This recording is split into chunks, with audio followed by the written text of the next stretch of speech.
안녕하세요. 책안뜰입니다. 이번 영상에서는 박경리 작가님의 군 식구를 들려드리겠습니다.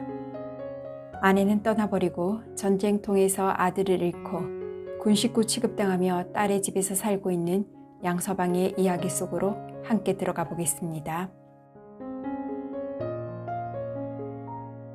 군 식구 박경리. 양서방은 술을 마시지 않는 날이면 한양루라는 중국집 간판 밑에 자리를 잡는다. 간판이 바람에 건들거리고 있는 바로 그 밑에 맥주 개짝을 내놓고 멍하니 거리를 바라보고 앉아있는 것이다. 양서방은 한양루의 주인이자 중국인인 진길의 장인이다. 말하자면 국제결혼을 한 딸네 집 군식구로 얹혀있는 셈이다.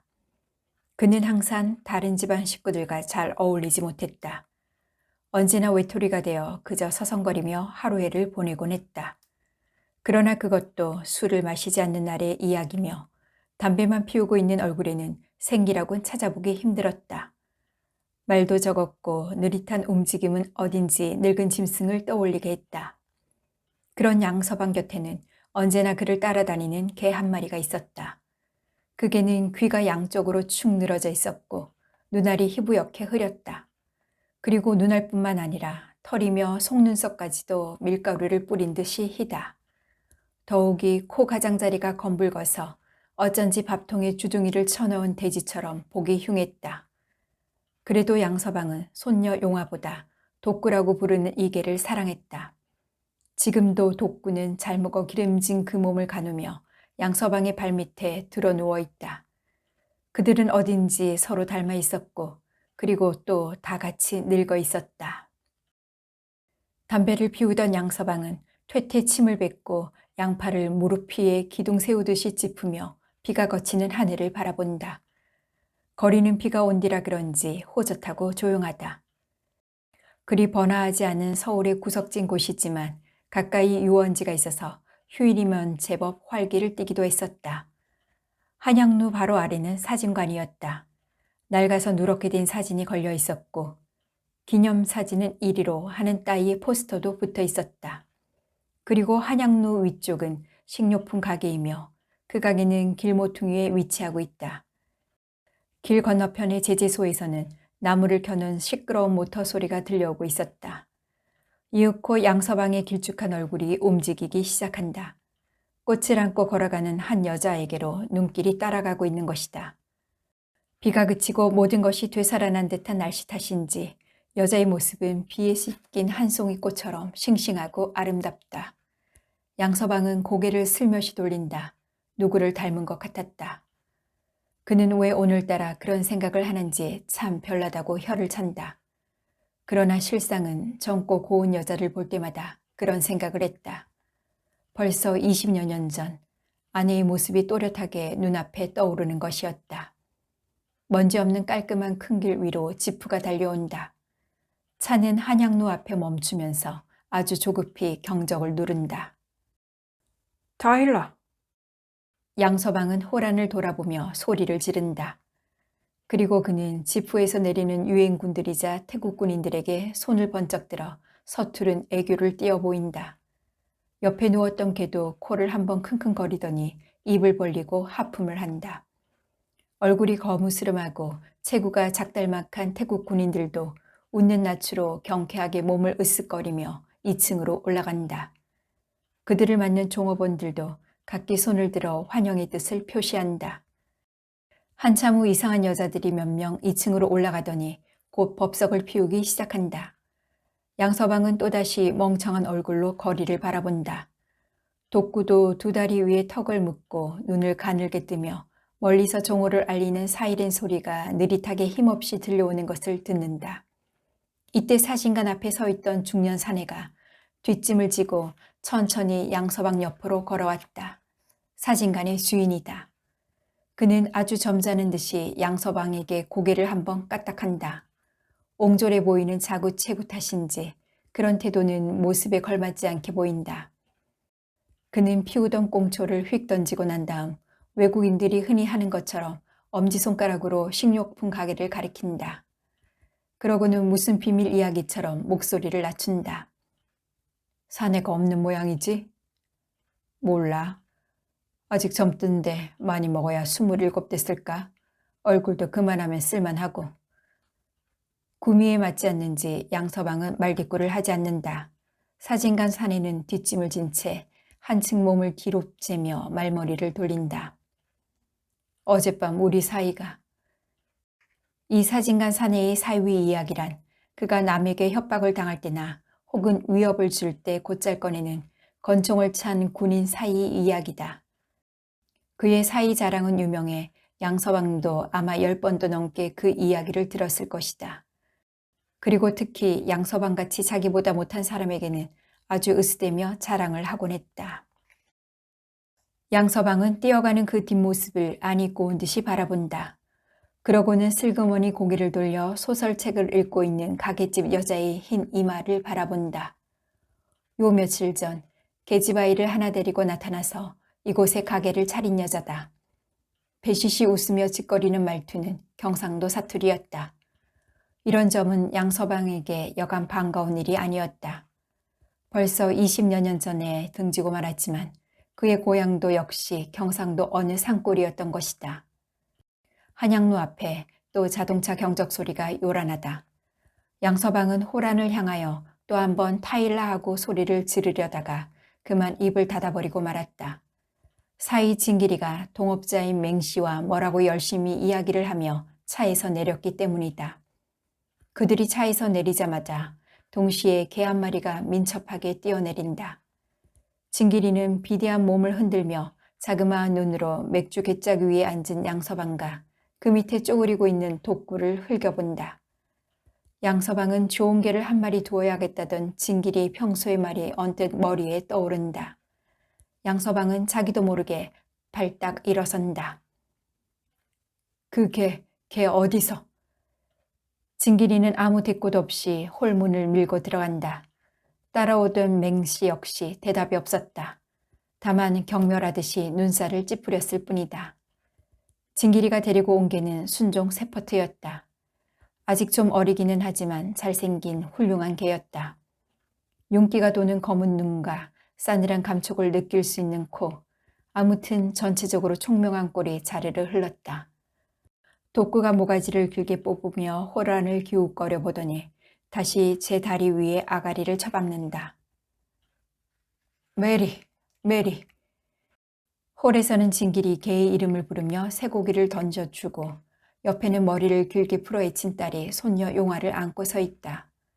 태국 군인들은 얼큰이 취했는지 콧노래를 흥얼거리며 여자들을 끼고 2층에서 내려온다. 홀에 내려선 그들을 바라보며 진길이 말을 붙인다. 다소 태국말을 할 줄 아는 진길은 새로 사온 개 자랑을 하는 것 같았다. 그들도 개의 등허리를 두들겨보고 손짓 발짓을 하며 개에 대한 관심을 보인다. 이런 광경을 문틈 사이로 엿보고 있던 양서방은 머지않아 도통 짖을 줄도 모르는 이 늙고 우둔한 독구가 처분될 것이라고 생각했다. 양서방은 화가 복받치는지 독구의 옆구리를 발길로 걷어찬다. 바보 등신 같은 짐승아, 와 안 짖노. 알아듣지도 못하게 혼자서 중얼거리며 일어서더니 어슬렁어슬렁 옆집 가게로 간다. 그러고는 뒤따라온 독구한테 과자를 사서 던져주고 다시 어슬렁어슬렁 걸어오는 것이었다. 한양로에 메리가 오고 난 다음 며칠이 지났다. 양서방은 매일같이 술에 취했다. 이날도 그는 벌겋게 핏물이 도는 생선 눈알 같은 눈을 지그시 감았다 떴다 하며 신세 타령을 한다. 독구야, 독구야, 네 팔자랑 내 팔자가 와 이렇노? 그러다가도 간혹 옆집 가게 쪽으로 얼굴을 돌리면 소설을 읽고 있는 흰 이마가 눈에 띄었다. 엎드려서 뜨개질을 하던 그 누구와 똑같은 흰 이마. 까마득한 옛일이 마치 어제 일처럼 눈앞에 어른거리기 시작한다. 아내가 큰놈을 분홍색 융포대기에 싸서 안고 있던 모습. 첫 아기를 낳고 일어난 아내의 얼굴이 비온 뒤 활짝 깬 날의 시냇물처럼 그렇게 맑았던 일도.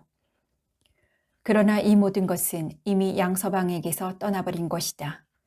그 아내도 지금은 없고 아들까지 6.25 전쟁 때 공산군들에게 끌려 북으로 가고 만 것이다. 모두 소용없는 일이요.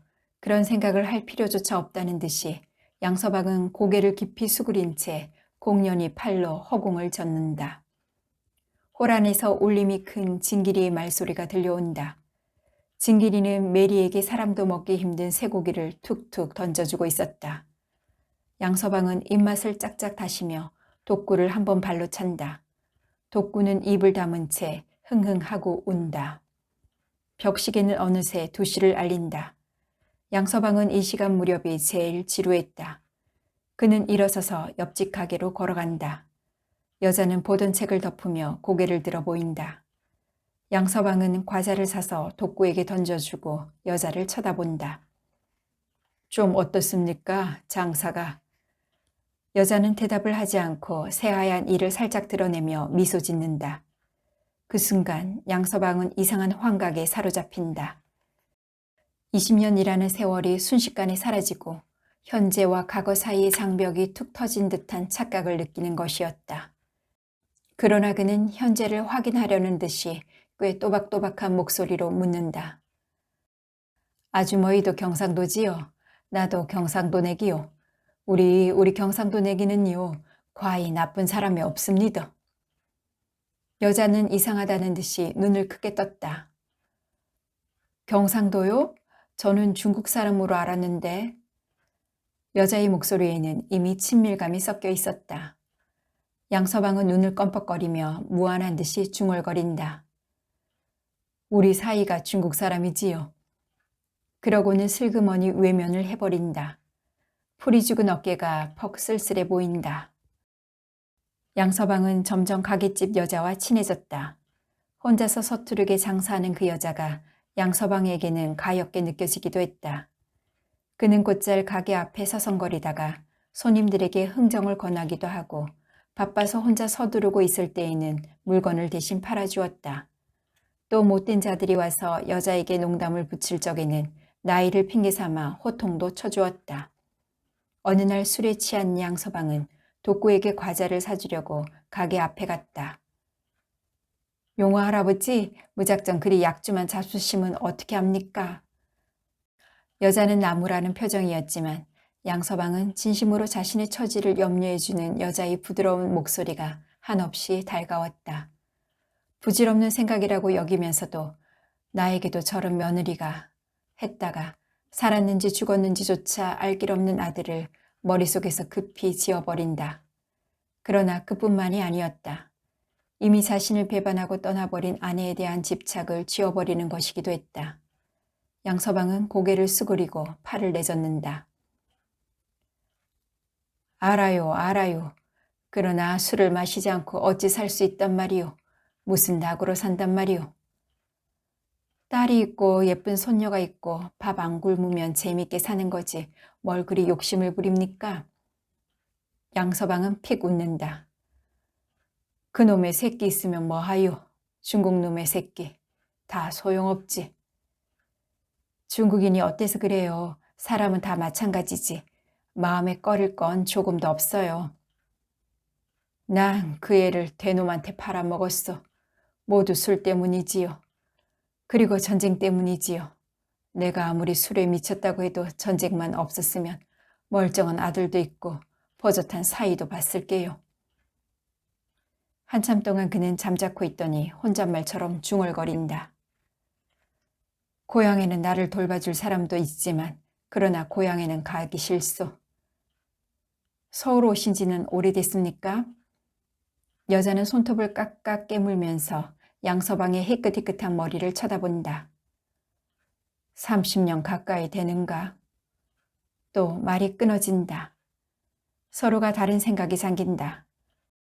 양서방은 담뱃갑에서 담배를 꺼내 손등이 위에 톡톡 다지며 역시 혼잣말처럼 중얼거린다. 참, 우리 팔자도 나쁘지. 용한애가 4살 적부터 애미도 없이 내 술타령 속에서 크지 않았겠소.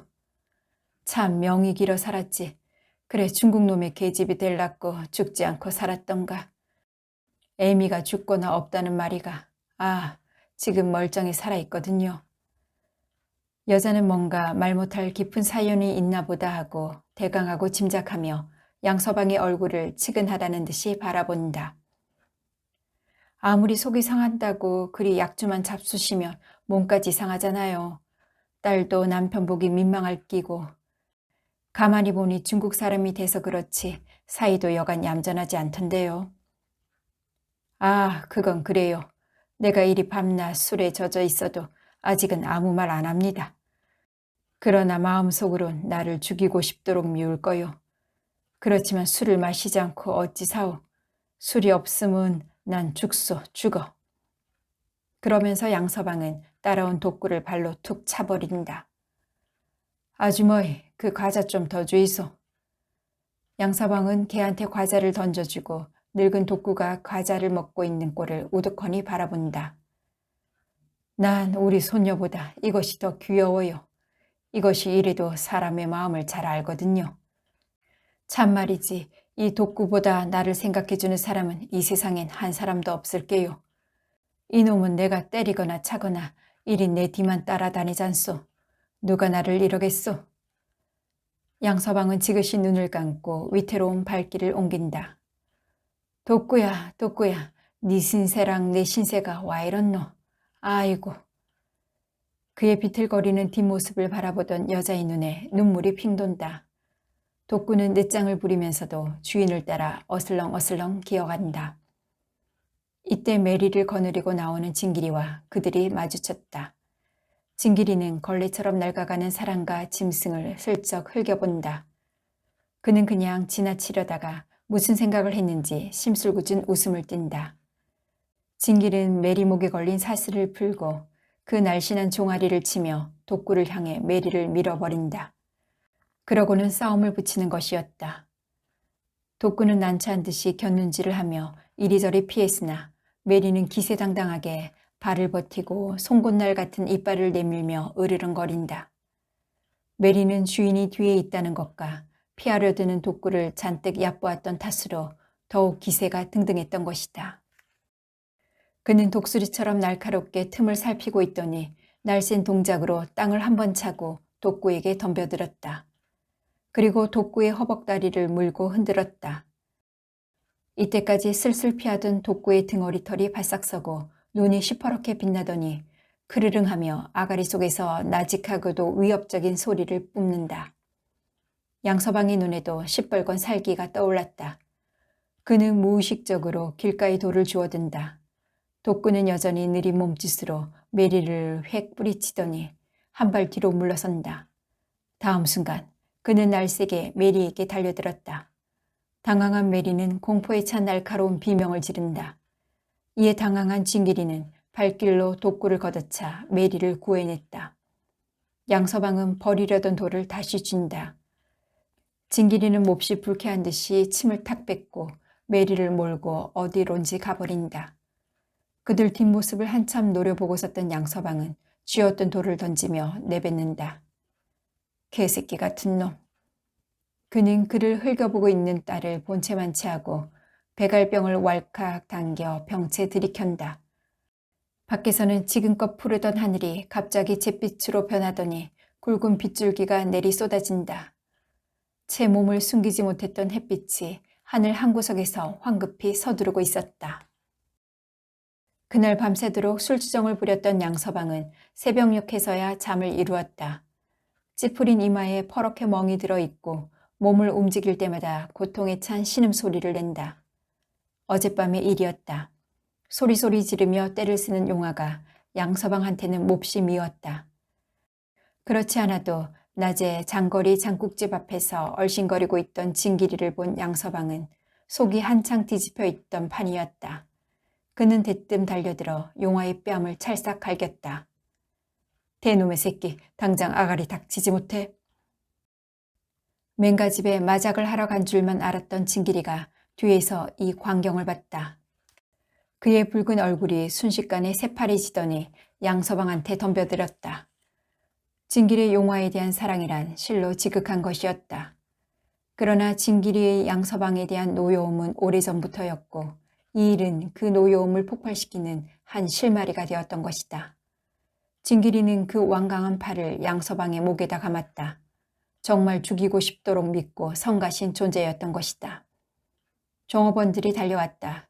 그들은 말리는 척하면서 양서방의 머리통을 책상 위에다 쳐박고 발길로 엉덩이를 걷어찼다. 차면 차는 대로, 때리면 때리는 대로 소리 한번 지르지 않고 마룻바닥을 뒹구는 양서방 곁에는 그의 딸이자 진길이의 아내인 용화 엄마가 벌벌 떨며 서 있었다. 딸은 누구를 부르려고 손을 들고 입을 실룩거린다. 그리고 발을 동동 구르더니 머리를 꼭 부여안고 쓰러져 운다. 양서방을 치고 있는 진길이의 눈에 그러한 아내의 꼴이 눈에 띄었다. 그는 양서방을 치던 주먹으로 아내의 발발 떨고 있는 등허리를 쿡 쥐어받고는 밖으로 나가버린 것이었다. 이튿날 반나절이 훨씬 지난 뒤 자리에서 일어난 양서방은 피멍이 든 눈자위를 손으로 누르고 발을 절룩거리며 밖으로 나갔다. 그러고는 중국집 입구 그 빨간 천을 쳐둔 간판 밑에 앉았다. 맥주 개짝이 비거걱 소리를 낸다. 그의 허리가 휘청거렸다. 빈속이 타는 듯이 쓰리다. 고독과 서러움이 뼛속에 사무치듯이 마음에 저려온다. 딸은 바짝 마르고 핏기 없는 얼굴 위로 흘러내리는 머리칼을 쓸며 옆집 여자에게 하소연을 하고 있었다. 글쎄 마음이 편해야 살아가지 몸만 편하면 뭐래요. 난 참 아버지 때문에 그만 죽어버렸으면. 다 팔자라고 생각하다가도 사랑구실 못하는 신세가. 아이 그만 죽고 싶어. 옆집 여자가 위로하는 낮은 목소리는 잘 들리지 않았다. 내가 아직 철들기 전부터 아버지는 저리 술만 잡수셔요. 그나마 있던 살림 낱낱이 다 팔아날리고. 참 우리도 엄마 없이 고생도 많이 했지. 딸은 한참 동안 잠자코 있더니 고개를 수그리며 중얼댄다. 남들에게는 엄마가 죽었다고 하지만 사실 지금 살아있어요. 또 말이 끊긴다. 딸은 다시 길게 한숨을 쉰다. 어째 엄마가 마음을 잘못 먹어 그랬던지 팔자가 그래서 그랬던지 그만 딴 남자를 따라가 버렸대요. 내가 5살 먹고 오빠는 전쟁 때 납치되어 죽었는지 살았는지 모르지만 오빠가 7살 때 참으로 기가 막히게 살아왔지요. 그때부터 아버지는 저런 주정꾼이 됐다오. 우리도 원래는 퍽 잘 살았대요. 그렇지만 그것이 무슨 소용이 있어요. 지금은 일이 천대를 받고 정말 죽고 싶은 마음이 하루에도 몇 번이라고. 양서방은 맥주 괴짝에서 비틀거리며 일어서려다가 그만 다시 주저앉아 버린다. 마음도 몸도 간직할 수 없을 만큼 그는 늙고 힘이 없어져 버린 것 같았다. 그는 20여 년을 술과 더불어 살아왔다. 모진 세월처럼 깊이 새겨진 주름 속에는 가느다란 생명의 맥이 힘없이 흐르고 있었다. 알코올 중독으로 검붉어진 피부가 지금 떨고 있다. 잊어버리고 싶은 욕망 때문에 그렇게 술을 찾는 것이었다. 양서방은 누워있는 독구를 미친 사람처럼 꽉 껴안고 털 속에 얼굴을 비벼댄다. 그의 눈 가장자리에는 꾀지지 않은 눈물방울이 고인다. 모든 것을 다 날려버린 그에게는 다만 한 가지 목숨만이 남아있는 것이다. 제지소 앞을 지나 4~5명의 사내들이 걸어온다. 허리춤에 손을 찌른 사내, 손가락질을 하며 너털 웃음을 웃는 사내, 술집과 노름판을 찾아 돌아다니는 노름패들이다. 그들 사이에 끼어 작은 몸을 우쭐거리며 사진간 사내가 따라가고 있었다. 아마 개평이나 뜯어볼 작정으로 끼어든 모양이다. 양서방은 피명이 든 눈자위를 손으로 가리며 그들을 피해 고개를 돌려 버린다. 모두 한때 친하게 어울렸던 술친구들이었다. 그들은 빈정거리며 양서방 앞을 그냥 지나가 버린다. 요즘에 와서는 딸이 몰래 건네주는 용돈을 털어서 술을 사도 과거처럼 함께 어울려주지 않는 그들이었다. 뿐만 아니라 양서방이 사는 술을 마실 때도 그들은 여보게, 되놈 장인 하고 부르며 놀려대는 것이었다. 그러다가 그들이 술이라도 살 차례가 되면 함께 가자고 권하는 법은 없었고 저희끼리 어울려서 가버리곤 했다. 그래서 양서방은 집안에서와 같이 밖에서도 외톨이 신세가 되고 말았다. 어제도 그제도 또 그 전날까지도 자기 주머니를 털어 술을 샀는데 괘씸한 놈들. 양서방은 몹시 분하고 외로웠다. 양서방은 혼자 남몰래 다니는 선술집을 찾아갔다. 그는 잠자코 혼자서 술잔을 들었다. 술맛은 덤덤했고 안주는 모래알처럼 혓바닥 위에서 겉돌았다. 그는 마치 괴로움을 잊어버리려는 듯이 연달아 술잔을 든다. 그러나 어쩐지 술기운은 돌지 않고 축 처진 어깨죽지만 무거워져 갈 뿐이었다. 괘씸한 놈들, 나쁜 놈들. 혼자 중얼거려 본다. 그러나 눈에는 여전히 눈물이 고여 있었고 말라빠진 어깨죽지는 그대로 축 처져 있었다. 발밑에서 고기 뼈다귀를 핥고 있는 독구를 우두커니 내려다보고 있던 양서방은 고개를 든다. 선술집 창 위에는 조각달이 해맑게 떠 있었다. 단오날이었다. 횡댕그렁한 집안에 2마리의 개와 양서방만 남아 있었다. 휴업이어서 모두 놀러 나갔기 때문이다. 딸 내외에도 손녀 용화를 데리고 온양 온천에 갔다. 양서방은 푹신한 징기리의 방석을 깔고 반드시 들어 누웠다. 종업원들 속에 끼어 아침밥을 먹고 있는 자기에게 명절이건만 술 한잔 권하는 일이 없던 징기리의 행동이 떠오른다. 눈을 감아본다. 그러나 잠이 오지 않았다. 양서방은 다시 눈을 뜬다. 벽에 붙여둔 사진이 눈에 들어온다. 사진 속에는 딸 내외가 나란히 서 있다. 양서방은 보기 싫고 눈에 거슬린다는 듯 돌아 눕는다. 그러나 잠은 오지 않았다. 그는 벌떡 일어나 앉아본다. 그래도 가슴이 답답했다. 무엇인지 모르나 모두가 답답하고 마음에 차지 않았다. 그는 후다닥 일어서서 방문을 열고 홀로 뛰어내려가 백알병을 찾아들었다. 서쪽 창에 해가 비치는 시간이 되었다. 창살 그림자가 탁자 위에 어린다. 탐조등처럼 실내에 들어온 햇빛 속에 뿌연 먼지가 허공을 날고 있었다. 술에 취한 양서방은 의자 2개를 합쳐 그 위에서 세상 모르고 잠들어 있었다. 이때 사진관 사내가 와서 그를 흔들어 깨운다. 벌겋게 충혈된 눈을 쓱쓱 부비며 양서방은 기지개를 켠다. 웬 사람이 이리 잠이 많아. 마시고 자고 마시고 자고. 정말 태평스러운 사람이구먼. 아, 뭐 할라고 그래?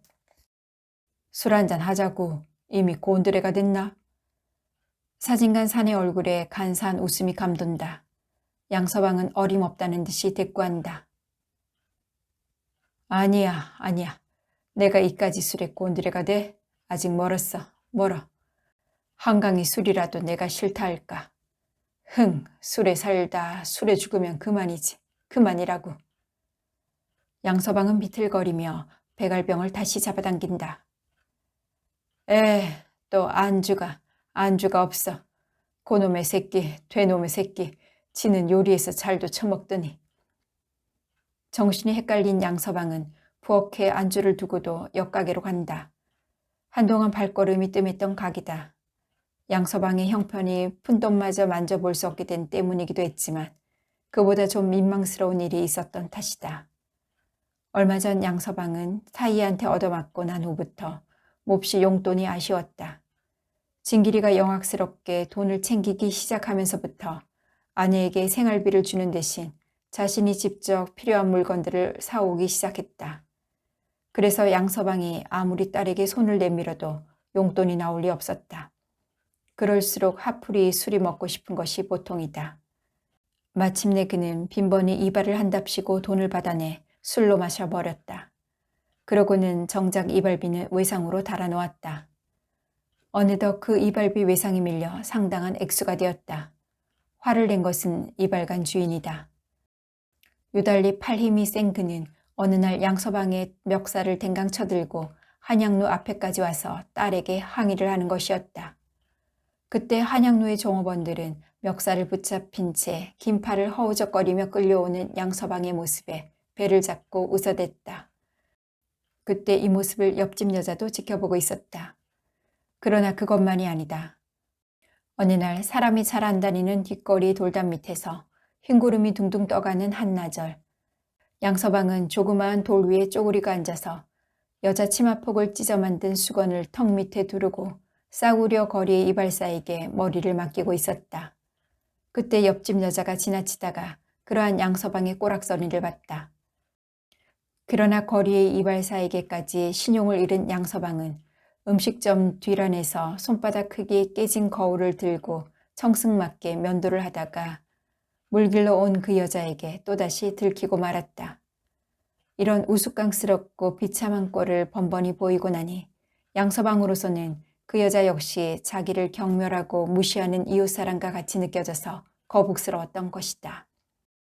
그러나 이날 양서방은 술 취한 것을 핑계삼아 좀 억척스럽게 굴었다. 아주머니, 그 소라 통조림 하나 외상으로 좀 주소. 여자는 이맛살을 잔뜩 찌푸리며 술 냄새를 피한다. 그래도 물건은 선뜻 내주었다. 집으로 돌아온 그는 사진관 사내와 마주 앉았다. 두 사람은 텅 빈 홀에서 부어라 마셔라 법석을 떨었다.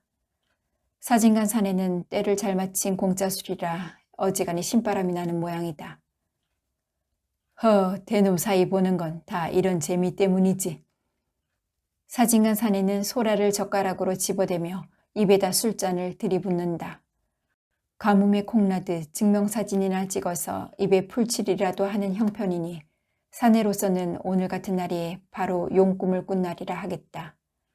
그는 본래 먹을 것만 보면 참을성을 잃어버리곤 했다. 사이 찡기리는 이 사진관 주인을 몹시 싫어했다. 굶주린 개처럼 음식 냄새만 맡고 다닌다는 것이었다. 그러나 지금은 징기리도 없으니 그로서는 정말 행운이 아닐 수 없다. 그는 연달아 되놈 사이를 칭찬했는데 그것은 사실 중국인 사이를 본 양서방에 대한 욕이었다. 그리고 떳떳이 군인 사이를 본 자신의 우월감을 드러내는 것이기도 했다. 그러나 그것만이 아니었다. 그렇게 양서방의 아픈 곳을 찔러 놓으면 오늘같이 공짜 술을 얻어먹어도 버젓이 큰 소리를 칠 수 있고 또 앞으로 양서방 앞에 큰 소리치며 행세할 수 있다는 생각이 숨어 있었기 때문이다. 어지간히 취한 그는 양서방을 향해 목소리를 높인다. 자라 모가지처럼 웅크리고 슬금슬금 눈치만 살피던 그는 목을 쑥 뽑아 앞뒤를 휘두른다.